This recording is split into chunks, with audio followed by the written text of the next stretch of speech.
اگر کسی بچے نے بلوغت سے پہلے حج کر لیا تو اس کا فریضہ حج ساقط نہیں ہوگا، یہ بات یاد رہے، بس سمجھ گئے؟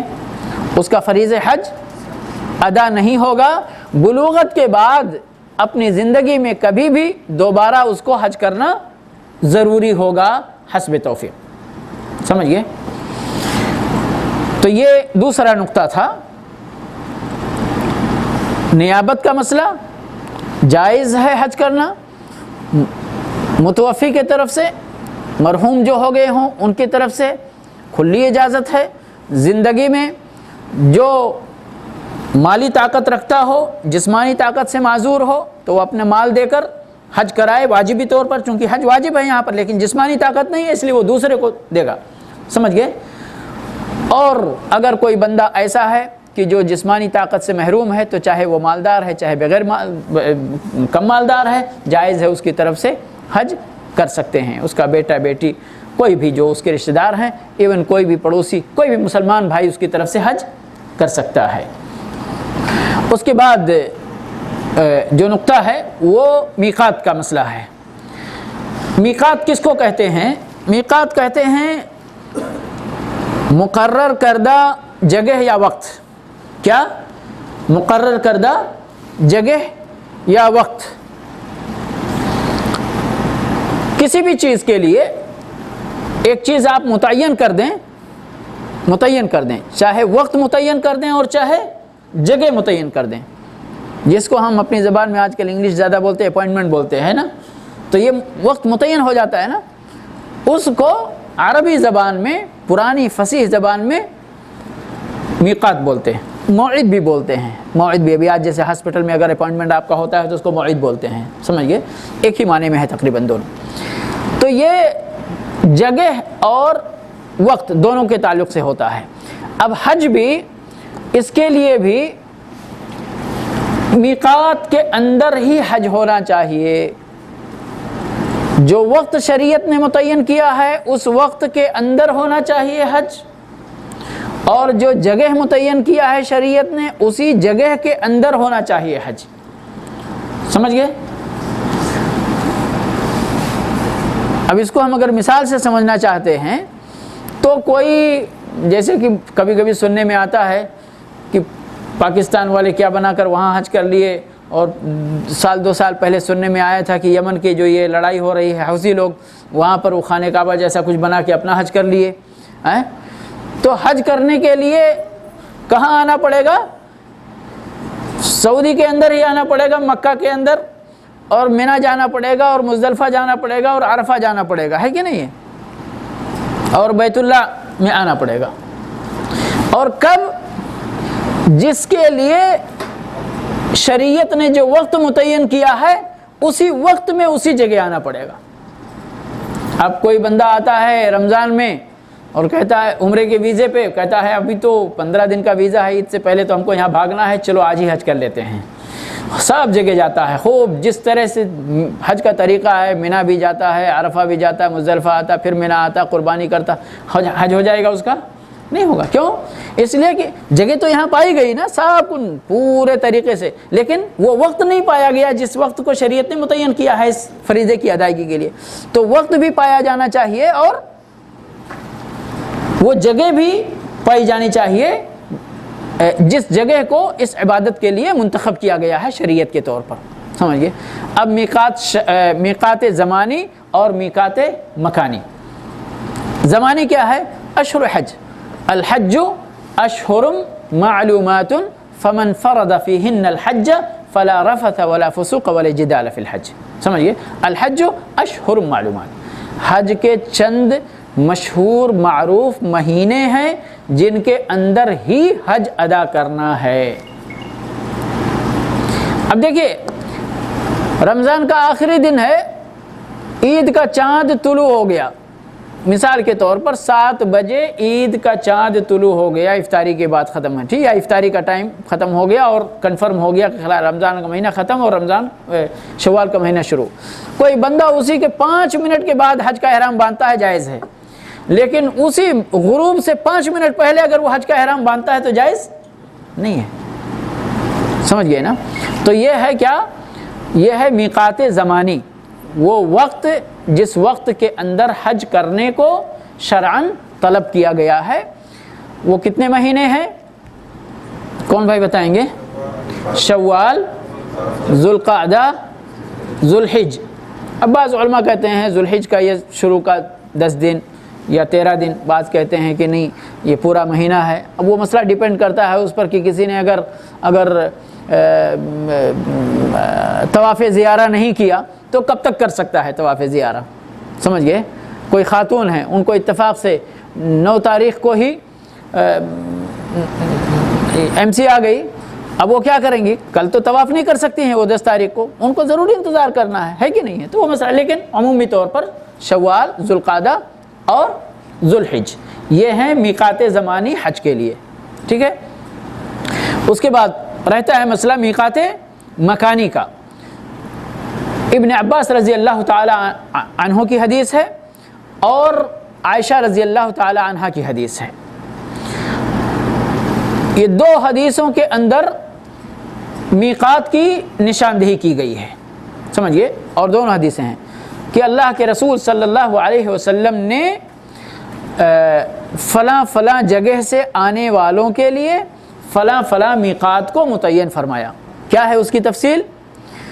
مدینہ والوں کے لیے ذوالحلیفہ، جس کا نام ہے آبار علی یا ابیار علی، یہ دونوں عربی کے زبان پہ ڈیپینڈ کرتے ہیں۔ ابیار بئر کے معنی کنواں کے ہوتے ہیں، اس کی جمع آبار بھی آتی ہے اور ابیار بھی آتی ہے، اس کو آج ابیار علی یا آبار علی کہا جاتا ہے، سمجھ گئے؟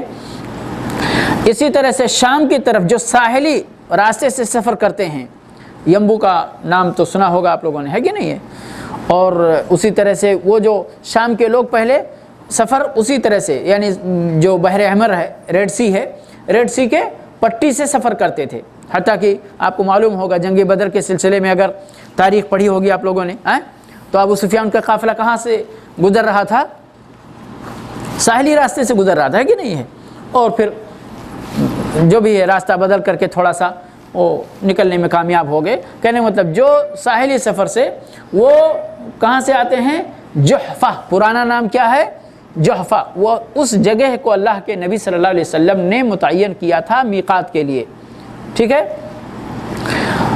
آج لوگ وہاں پر رابغ نامی جگہ سے جو اس کے قریب ہی واقع ہے، اور یہ میقات کے سلسلے میں شریعت کے اندر اتنی کشادگی پائی جاتی ہے کہ مثال کے طور پر مکہ یہ ہے اور میقات یہ ہے، مثال کے طور پر، سمجھ گئے؟ تو کوئی بندہ یہاں سے احرام باندھ لے تو بھی چلے گا، یہاں سے احرام باندھ لے تو بھی چلے گا، بالکل اسی پوائنٹ پر جا کر اسی نقطے پہ کھڑے ہو کر احرام باندھنا ضروری نہیں ہے، اتنی گنجائش شریعت کے اندر موجود ہے۔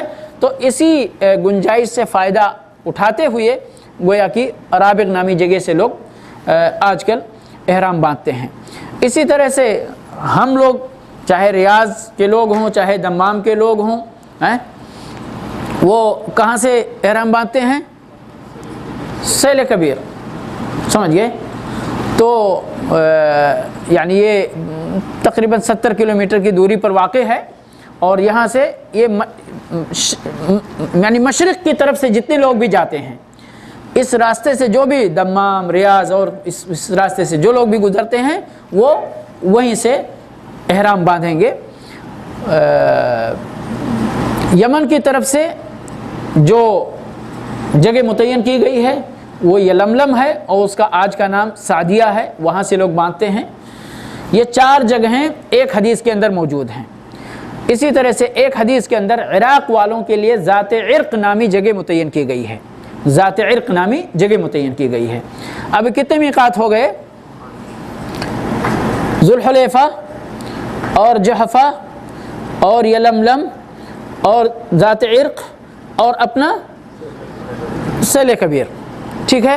تو یہ 5 جگہیں ہو گئیں جہاں سے پوری دنیا کے جتنے بھی لوگ مکہ کے اندر حج اور عمرہ کے ارادے سے داخل ہوں گے، انہی 5 جگہوں میں سے کسی نہ کسی جگہ سے وہ احرام باندھ کر ہی آگے گزریں گے، اگر ان کو حج کرنا ہے یا عمرہ کرنا ہے، حج کرنا ہے یا عمرہ کرنا ہے۔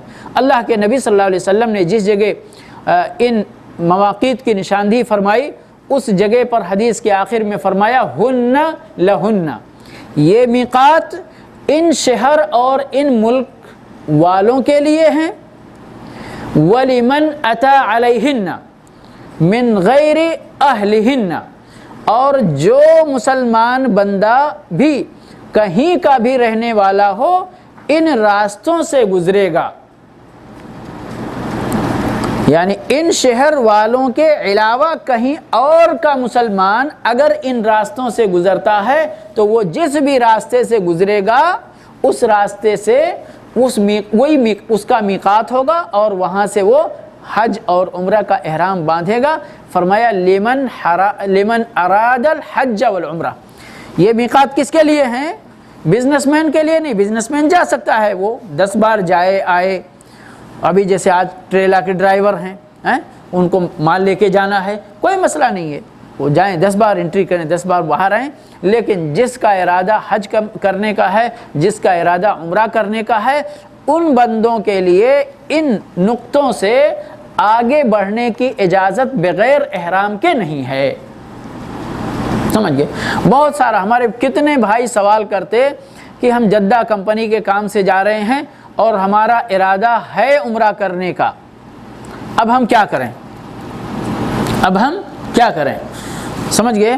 تو یہاں پر جس کا ارادہ، اور ارادہ کس کو کہتے ہیں؟ یہی آپ کے دل میں نیت ہے، عزم ہے کہ ہاں میں اس سفر میں عمرہ کر کے ہی واپس آؤں گا، سمجھ گئے؟ تو پھر یہی ہے آپ کا ارادہ، یہی آپ کا ہے۔ تو اس صورت میں بغیر احرام کے آپ کو نہیں جانا چاہیے۔ حل کیا ہے؟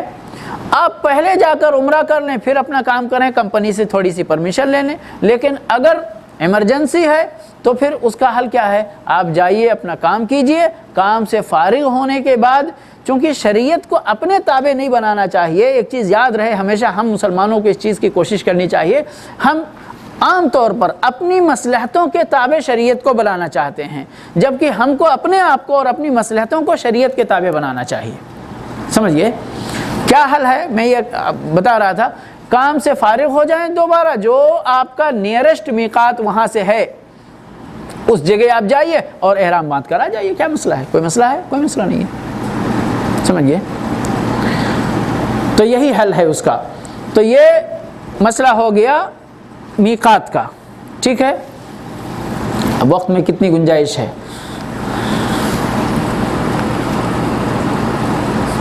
48 ہو گئے ہیں۔ اختصار کے ساتھ انشاءاللہ میں آپ نے احرام باندھ لیا، حج کا احرام ہے یا عمرے کا احرام ہے، اس سے قطع نظر، ٹھیک ہے؟ اب احرام کیسے باندھا جائے گا یہ انشاءاللہ ہم آگے بتائیں گے باذن اللہ تعالی انشاءاللہ، لیکن احرام جب آپ نے باندھ لیا تو کتنی چیزیں آپ کے لیے حرام ہو گئیں یہ سمجھنا بہت ضروری ہے، اور اس کو 3 کیٹیگریوں میں آپ تقسیم کر لیں تو ذہن میں محفوظ کرنے میں ذرا آسانی ہوگی۔ پہلی کیٹیگری یہ ہے کہ جو مرد اور عورتیں دونوں کے لیے کامن باتیں ہیں، یعنی دونوں کے لیے، دونوں کے تعلق سے وہ اسی طرح یکساں حکم رکھتی ہیں، ٹھیک ہے؟ کیا ہے وہ چیز؟ بال کترنا یا اکھاڑنا، ناخن کترنا، خوشبو لگانا اور شکار کرنا، 4 چیز ہو گئی۔ 5ویں چیز ہے نکاح اور نکاح کے سارے متعلقات۔ نکاح کا مقصد عورت سے فائدہ اٹھانا، وہ جائز خواہشات کی تکمیل تک احرام آپ نے باندھ لیا، نکاح اسٹارٹنگ ہے، یا یہ کہیے کہ نکاح کا پیغام دینا اسٹارٹنگ ہے کہ نہیں ہے؟ اس اسٹارٹنگ سے لے کر نکاح کا پیغام تک نہیں دے سکتے حالت احرام کے اندر، سمجھ گئے؟ اور ہم بستری تک، یہ بیچ کا یہ پورا سفر حرام ہے۔ کیا آتا ہے؟ نکاح کا پیغام آتا ہے، نکاح کا خطبہ آتا ہے، یعنی نکاح پڑھانا، عقد جس کو بولتے ہیں، مہر کا دین لین، عقد باتیں، رخصتی اور ہم بستری، یہ ساری کی ساری چیزیں حرام ہیں احرام کی حالت میں، ٹھیک ہے؟ یہ کامن چیزیں کتنی ہو گئیں؟ یہ مرد کے لیے بھی حرام ہے اور عورتوں کے لیے بھی حرام ہے، ٹھیک ہے نا؟ مرد بھی بال نہیں اکھاڑ سکتا، عورت بھی بال نہیں اکھاڑ سکتی، مرد بھی بال نہیں کاٹ سکتا، عورت بھی بال نہیں کاٹ سکتی، مرد بھی ناخن نہیں کاٹ سکتا، عورت بھی ناخن نہیں کاٹ سکتی، مرد بھی خوشبو نہیں لگا سکتا، عورت بھی خوشبو نہیں لگا سکتی، مرد بھی شکار نہیں کر سکتا، یاد رکھیں شکار خشکی کا شکار، خرگوش مار لیا، نیلگائے مار لیا اور اس طرح سے، سمجھ گئے؟ مرد بھی نہیں کر سکتا، عورت بھی نہیں کر سکتی، اور نکاح، ٹھیک ہے؟ اب اس کے بعد دوسری کیٹیگری ہے کہ جو چیزیں مردوں کے لیے خاص حرام ہیں، مردوں کے لیے خاص حرام ہیں، وہ پہلی چیز ہے سلا ہوا کپڑا زیب تن کرنا، ٹھیک ہے؟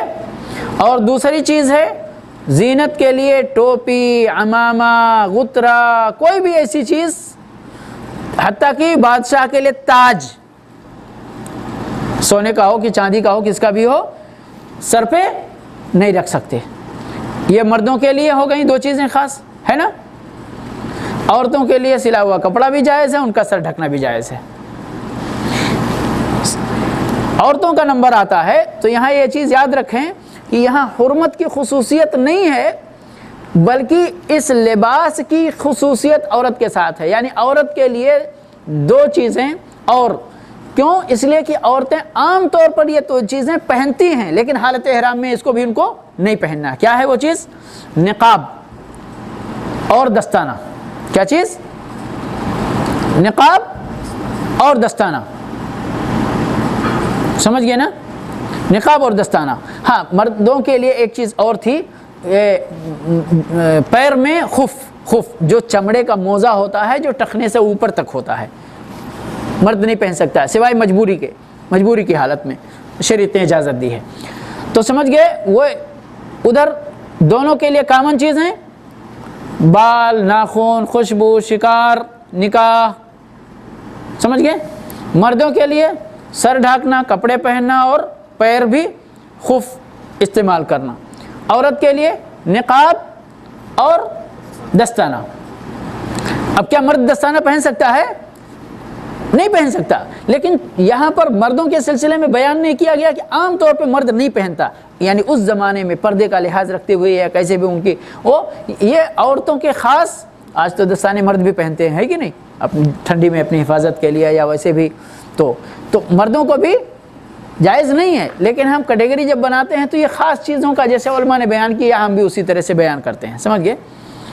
اور نقاب، اب نقاب کوئی مرد یعنی عام حالات میں اپنا چہرہ ڈھک کر نقاب لگا کر چلتا ہے نہیں، لیکن اب کہیں کہ یہ تو ممنوع ہے صرف عورت کے لیے، حج میں ہم لگائیں گے نقاب، اس لیے کہ ممنوع چیزوں میں ہم کو نہیں بتایا گیا، نہیں، وہ بھی نہیں لگائیں گے، آپ بھی نہیں لگائیں گے، لیکن چونکہ بیان کرنے میں ہم اس کو ان کے ساتھ ملا کر بیان کر رہے ہیں کہ یہ عورتوں کا خاص کپڑا یا خاص شعار مانا جاتا ہے، سمجھ گئے؟ واضح ہے مسئلہ؟ یاد رہے گا انشاءاللہ؟ ایسے ہی تھوڑا تھوڑا دماغ میں کوئی ٹرک ہمارے اساتذہ بعض اوقات پڑھاتے تھے تو یعنی چیزیں کیسے ذہن میں اٹک سکتی ہیں، کیسے بیٹھ سکتی ہیں، بیان کرتے تھے، بتاتے تھے، تو واقعی اس پر عمل کرنے سے سبحان اللہ کچھ چیزیں ایسی ہیں کہ جو آپ نے 30 سال پہلے پڑھا ہے وہ چیزیں دماغ میں اسی طرح اللہ کی توفیق سے بیٹھی ہوئی ہیں، لیکن اگر اس کو ایسے یاد کر لیا پھر اس کے بعد کوئی کچھ پوائنٹ نہیں یاد کیا ہے تو بھول بھی سکتی ہیں وہ باتیں اور یاد بھی رہ سکتی ہیں۔ جی، اللہ کی توفیق سے آج کے درس میں صرف اتنی باتیں، آئندہ دروس کے اندر انشاءاللہ حج اور عمرے کی کیفیت اور احرام وغیرہ کی کیفیات کو بیان کرنے کی کوشش کی جائے گی باذن اللہ تعالی۔ انشاءاللہ اگر کوئی سوال ہو تو میں سمجھتا ہوں ابھی ہم 4-6 منٹ دے سکتے، 10 بجے تک انشاءاللہ لے سکتے آپ کا ٹائم۔ جی نقاب اگر نہ لگایا ہو تو پردہ ایسا کرے؟ جی اللہ جزائے خیر دے، یہ میٹر اور انشاءاللہ دوران گفتگو یہ آنا بھی تھا باذن اللہ، اس کو چھوڑنے والے نہیں تھے ہم انشاءاللہ، لیکن بر وقت سوال ہے اس کے کہ دیکھیں نقاب کا جو مسئلہ ہے نا، دراصل کچھ اور یعنی عربی کے کچھ الفاظ جب ہم اس کو اردو میں ترجمہ کرتے ہیں تو اس ترجمہ کے دوران ترجمہ کی شکل وہ اختیار کرتے ہیں کہ جس کی وجہ سے غلط فہمی ہو جاتی ہے، سمجھ گئے؟ اب نقاب عربی زبان میں اگر آپ دیکھنے آئیں گے اور جائیں عربی لغت میں ڈھونڈیں تو عربی لغت کے ماہرین آپ کو یہ بتائیں گے کہ عورت جو کپڑا اپنے چہرے پر رکھ کر باندھتی ہے اس کو نقاب بولتے ہیں۔ مرد بھی جیسے جو چوری ڈکیتی کرنے والے ہوتے ہیں اپنے آپ کو اپنی شناخت نہ کروانے کے لیے تو بھی نقاب باندھتے ہیں، ہے کہ نہیں ہے؟ تو وہی چیز جو آپ چہرے پر رکھ کر باندھتے ہیں وہی نقاب ہے، ہمارے جب اردو زبان میں ترجمہ کیا گیا تو میں کم سے کم اپنے علاقے کی بات جو اپنے حصے سے جانتا ہوں کہ نقاب وہ سر سے لے کر عورت جو پیر تک پہنتی ہے کالا برقع، اس پورے کو نقاب بولتے ہیں، سمجھ گئے؟ تو اب کیا ہوا کہ پورے کو نقاب بولیں گے تو پھر خواتین کو بے پردہ کرنا پڑے گا، جبکہ پردہ مطلوب ہے، ٹھیک ہے، لیکن صرف پردے کی تھوڑی شکل اور طریقہ بدل جائے گا۔ نقاب کپڑا رکھ کر چہرے پہ نہیں باندھے گی خاتون، لیکن دوپٹہ اوڑھے گی، چادر اوڑھے گی، حشمت والے کپڑے پہنے گی، خوشبو والے کپڑے بھی، زعفران میں رنگا ہوا کپڑا بھی خاتون نہیں پہن سکتی ہے، ٹھیک ہے۔ کیا طریقہ ہوگا پردے کا؟ عائشہ رضی اللہ تعالی عنہ کی حدیث میں یہ چیز موجود ہے، اس لیے کسی کو زیادہ حیران ہونے کی ضرورت نہیں ہے۔ فرماتی ہیں کہ ہم اللہ کے نبی صلی اللہ علیہ وسلم کے ساتھ تنہائی میں اکیلے میں ہوتے تھے تو ہمارا چہرہ کھلا ہوتا تھا، لیکن جب کوئی اجنبی مرد ہمارے پاس سے گزرتا تو ہم اپنے دوپٹوں کو اپنے چہرے پر لٹکا لیتے تھے اور پردہ ہو جاتا تھا ہمارے چہروں کا۔ یہی پردے کی شکل آج بھی مشروع ہے حج کرنے والی خاتون کے سلسلے میں۔ اب اس کے لیے تکلف کرنا، بہت سے عورتیں آپ لوگوں نے دیکھا ہوگا، ہو سکتا ہے ہیٹ لگا لیتے اس کے بعد نقاب ڈالتے، نہیں، اتنی تکلف کی ضرورت نہیں ہے۔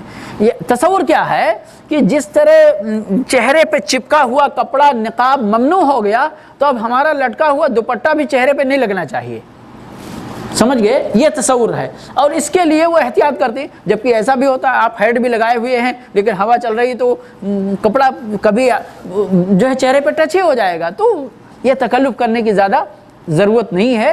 آپ کیا کریں، سر پہ دوپٹہ، اچھا دبیز دوپٹہ رکھیں، آپ اپنے شوہر کے ساتھ، بیٹے بیٹی کے ساتھ، باپ کے ساتھ، جو بھی محرم ہیں ان کے ساتھ ہیں تو چہرہ کھول کے رکھیں کہ یہی مطلوب ہے شرعاً۔ لیکن جیسے ہی آپ کسی اجنبی مرد کے سامنے جائیں یا کوئی اجنبی مرد آپ کے سامنے آئے تو اپنے سر کے دوپٹے کو نیچے کر کے، جس طرح گھونگھٹ کا رواج اور تصور ہے اس طرح سے آپ اپنا چہرہ چھپا لیں اور پردہ کریں، ضرور شرعاً واجب ہے۔ جی واللہ تعالی عالم۔ ہاں،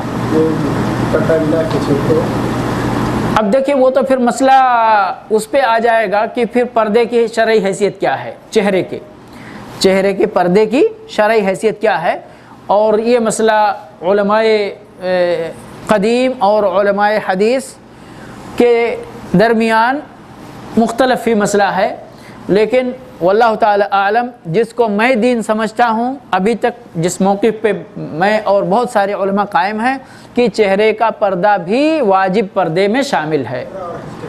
جی، عمرے اور حج کے دوران یہ نہیں، عمرے اور حج، جی نہیں، عمرے اور حج کے دوران اجنبی مردوں کا، یہاں پر کیا ہے، آپ اپنے شوہر کے ساتھ ہیں، بیٹے کے ساتھ ہیں، باپ کے ساتھ ہیں، آپ کو چہرہ کھلا رکھنا ہے، ٹھیک ہے، لیکن دراصل پردہ تو ان سے کرنا نہیں ہے نا، تو اس لیے وہ مسئلہ ہی نہیں آتا ہے۔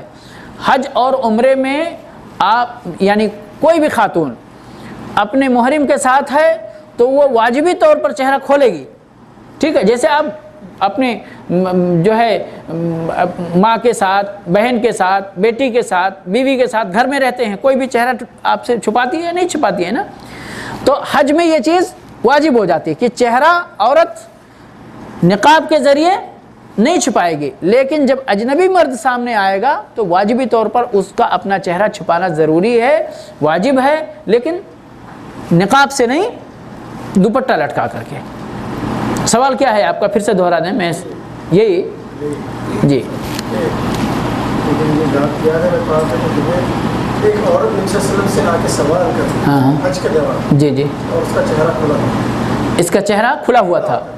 دراصل وہ میں جانتا ہوں، فضل ابن عباس کی جو حدیث ہے جس میں انہوں نے یعنی عورت کی طرف دیکھا، تو دیکھیے اگر یعنی وہ وہاں پر ایک تو اسلام نیا نیا تھا اس زمانے میں، سمجھ گئے، اور واللہ تعالی عالم پردے کے وجوب کے بارے میں مجھے یعنی اس واقعے کے تعلق سے کہ جب یہ واقعہ ہوا تو نہیں، پردہ میرے خیال سے واجب ہو چکا تھا اس وقت، پردہ واجب ہو چکا تھا، پردے کی آیتیں نازل ہو چکی تھیں، اس لیے کہ یہ بھی واقعہ غالباً حج کا واقعہ ہے غالباً، اگر میں بھولا نہیں ہوں تو۔ لیکن اس کا جواب علماء نے دیا ہے کہ کسی خاتون کے ایک عمل سے شریعت کا کوئی حکم تو تبدیل نہیں ہوگا، سمجھ گئے؟ جو پردے کی آیتیں ہیں اور پردے کی احادیث ہیں وہ بالکل واضح ہیں، وہ بالکل واضح ہیں پردے کے سلسلے میں، اور ایک حدیث کے ذریعے ان واضح احادیث اور واضح آیتوں کو محل اشکال بنا دینا، محل نظر بنا دینا، یہ کہیں بھی اور کسی بھی اصول میں درست نہیں ہے، سمجھ گئے؟ تو واللہ تعالی عالم۔ جی خاص طور پہ اس معاملے میں عورتوں سے نقاب کی جو بات کیا ہے، جی تو مسئلہ نقاب ہی کرتے ہیں، چہرہ چھپا کے عورتیں ہی نہیں تو دیکھیں، حتیٰ کہ ایون غیر حج میں بھی اگر کوئی خاتون پردہ کرتی ہے بغیر نقاب کے، اپنے سر کے دوپٹے کو وہ پورے چہرے پر ڈال کے رکھتی ہے تو اس کا شرعی پردہ ادا ہو گیا۔ ایسا نہیں ہے کہ مطلب نقاب کے ذریعے ہی شرعاً پردہ مطلوب ہے، ایسا نہیں ہے۔ یہاں پر جو حج کے معاملے میں جو بیان ہے ہاں عورت کے تعلق سے کہ ان کا چہرہ نقاب یہ جو ہے نہ لگا، تو یہ خاص مخصوص عورت ہی کے تعلق سے ہے، عورت کے تعلق سے خاص ہے، جی ہاں، لیکن یہ بھی اس طرح کے پہلے تو عورتیں ایسا کرے یا ایسا ہاں ہاں تو بات وہی ہے کہ جہاں نہیں، میں نے بتایا کہ عائشہ رضی اللہ تعالیٰ عنہ کی حدیث بڑی کلیئر ہے اس سلسلے میں، طریقہ معروف ہے، اور یہ نبی صلی اللہ علیہ وسلم کے ہمراہ ان کا حج ہو رہا تھا، اور نبی صلی اللہ علیہ وسلم کے ہمراہ رہ کر وہ پردے کا یہ طریقہ اختیار کرتی تھی، تو نبی صلی اللہ علیہ وسلم کے سامنے گویا کہ یہ حدیث تقریر بھی ہے اور عائشہ رضی اللہ تعالیٰ عنہ کا عمل بھی ہے نبی صلی اللہ علیہ وسلم کے سامنے۔ تو واللہ تعالیٰ عالم، میں یہ جانتا ہوں کہ نقاب ممنوع ہے لیکن چہرے کا ڈھکنا مطلوب ہے، جی واللہ تعالیٰ عالم۔ باقی اور یعنی مزید اس سلسلے میں اگر کچھ اشکال ہے تو مزید مطالعہ کر کے انشاءاللہ میں یعنی وضاحت کرنے کی کوشش کروں گا انشاءاللہ۔ یہاں پر شاید لوگ اگر حاجی کے طرف سے اور اپنے والدے کی طرف سے اگر حج کرے، یعنی کہ مثلاً وہ لوگ وہاں پر اچھے ہیں، اتنے فقیر بھی نہیں ہیں اور اتنا امیر بھی نہیں، اور ایک بندہ نے اپنا حج کر چکا ہے اور اس کو دوسرا موقع ملتا ہے کہ میں اپنے والد صاحب کو کرتا، جی جی اگر جی جی جی اور کچھ بھی نہیں، سب سے نہیں، اگر تندرست ہیں، جسمانی طاقت اور صحت مند ہیں تو ان کی طرف سے حج نہیں کر سکتے جب تک کہ وہ باحیات ہیں، چاہے وہ مالدار ہوں اور چاہے وہ مالدار نہیں ہوں۔ اگر مالدار ہیں، ان کی جسمانی طاقت کی مجبوری ہے تو پھر نیابت کرنا ہے، کیونکہ سمجھ گئے نا، لیکن اگر جسمانی طاقت ان کے پاس ہے تو پھر چاہے وہ مالدار ہیں اور چاہے وہ غریب ہیں، جب تک باحیات ہیں ان کی طرف سے نیابت جائز نہیں ہے، جی واللہ تعالی عالم۔ جو کرتے ہیں حج، ان کا حج اپنا پہلے ہو جانا ضروری ہے، جی اس لیے کہ اللہ کے نبی صلی اللہ علیہ وسلم کے سامنے ایک بندے حج کا احرام باندھ رہے تھے، لبیک عن شبرمہ، سمجھ گئے کہ میں شبرمہ کی طرف سے حج کرنا چاہتا ہوں۔ آپ نے پوچھا یہ شبرمہ کون ہے؟ بولے ہمارا کوئی بھائی یا رشتہ دار ہے۔ تو آپ نے پوچھا کہ کیا تم اپنا حج کر چکے ہو؟ انہوں نے کہا نہیں۔ تو آپ نے فرمایا حج عن نفسک ثم عن شبرمہ، یعنی پہلے اپنی طرف سے حج کرو پھر یہ فلاں کی طرف سے حج کرو، جی واللہ تعالی عالم۔ کسی کا قرار ہے تو ایسے بندے کو چنیں جو جس نے پہلے حج کیا، ہاں اپنا حج کر چکا ہو اس کو یہ پوچھ لینا، بھائی آپ نے اپنا پہلے حج کر لیا ہے تو آپ جائیے اب ہماری طرف سے کر کے آئیے، جی اگر وہ جو وہاں پر جس کی طرف سے حج کرنے والے ہیں ہاں وہ اتنے بیمار نہیں ہیں لیکن بوڑھے ہو چکے ہیں، آپ بوڑھے ہو چکے ہیں، یعنی کہ دیکھیں یا بیماری کی وجہ سے عاجزی ہو یا عمر زیادہ ہونے کی وجہ سے عاجزی ہو، عمر زیادہ نہیں ہے، اچھے خاصے چلتے رہے، نہیں اچھے خاصے چلتے حج کر سکتے تو نہیں، یہ امید نہیں ان کے پاس مالی ہاں مستقبل میں جی کوئی چانس کی پیسے کی نہیں نظر آ رہی ہے، ہاں سامنے ایک بندہ ریڈی ہے، ہاں اس کا بیٹا سمجھتا ہاں جی جی تو وہ سوچتا ہے چلو یہ حج میں اپنی ہاں۔ ماں کی طرف بات کریں، اب وہی ہے، یہاں پر اللہ نے اس سے یہ طلب نہیں کیا ہے، اب طلب کیے بغیر اگر وہ خود سے بڑھ کر تو یہ اسی کو تکلف کہتے ہیں، بھیجا جو کہ نہیں، خلاص ابھی اس کے پاس جب مال نہیں ہے تو حج فرض ہی نہیں ہے اس کے پاس، کیوں تکلف کرنے کا، جی واللہ تعالی اعلم. خطبہ رحمۃ اللہ علیہ ہاں شیخ البانی البانی رحمۃ اللہ علیہ جی چہرہ کھولنا اور ہاتھ کی جو ہاں کیونکہ دلیلیں کیا ہیں؟ دلیلیں قرآن میں ایک آیت ہے الا ما ظہر منہا. جو بول سے کے جو بول سے ہاں ہمارے وہاں خاص کیرلا میں ہاں ساؤتھ انڈیا میں جی جی سردیوں کا دو طرف معلوم ہے جی معلوم ہے جی ہاں. کہتے ہیں یہ بھی صحیح ہے وہ بھی صحیح ہے کیا ہے؟ نہیں یہ بھی صحیح وہ بھی صحیح ہم نہیں کہہ سکتے, وہ لوگ کہہ رہے ہیں, ہم کہتے ہیں یہی صحیح ہے. باقی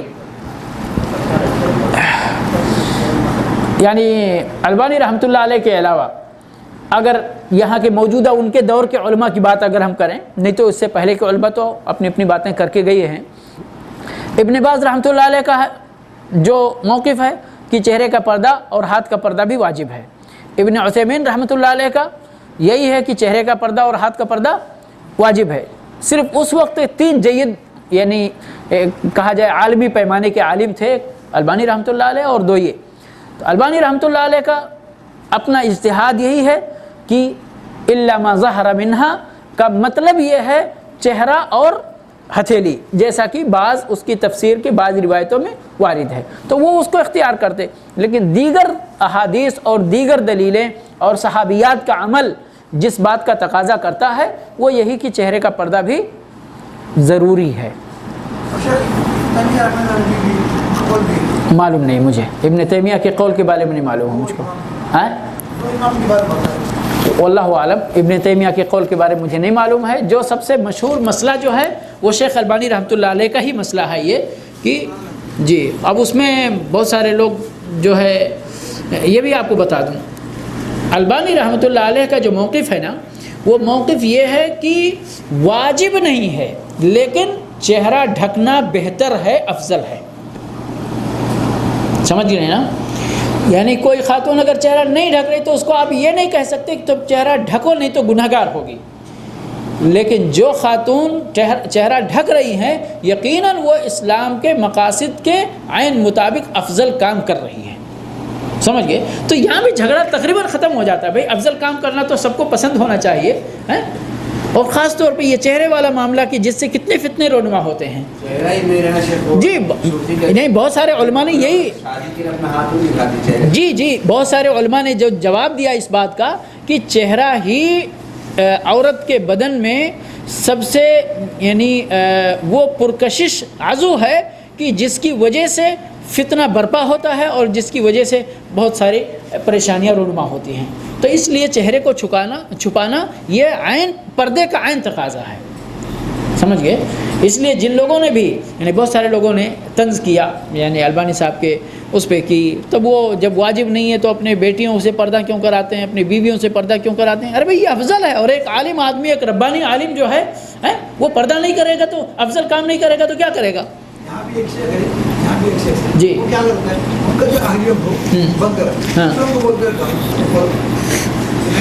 جی اللہ توفیق دے, اللہ توفیق. اللہ رب العالمین سے دعا ہے کہ پروردگار ہمیں اپنا دین سمجھنے کی توفیق عطا فرمائے اور اس پر عمل کرتے رہنے کی توفیق بخشے. وآخر دعوانا الحمدللہ رب العالمین وصلی اللہ علی نبینا محمد وعلی آلہ وصحبہ اجمعین.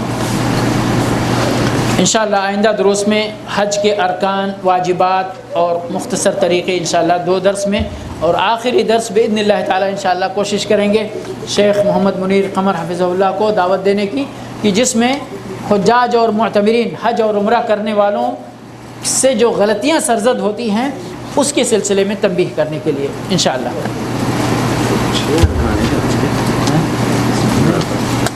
کیا نوٹ ہے؟ الاحرام ہو گیا, ٹھیک ہے. دوسرا عرفہ, وقوف عرفہ. ہاں. تیسرا طواف. چوتھا سعی. اور اس کے بعد 5واں